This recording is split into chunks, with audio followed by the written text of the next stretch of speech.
Hello, in front of me I've got Nokia G22. In this video I'll show you how to add passes to Google Wallet.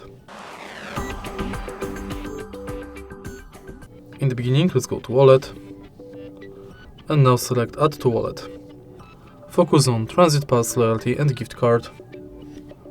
Firstly, let's select Transit Pass, and if you are able to find your transit way, select it. You'll be redirected to a website where you have to finish the inside form. Next, let's select Loyalty, and now select Loyalty program you are participating in. Scan your card or enter member ID manually. Tap Add to Wallet and it's done.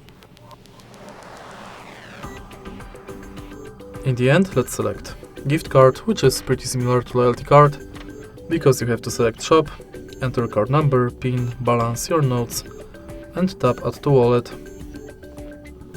And that's basically it. If you find this video helpful, please leave like, comment and subscribe.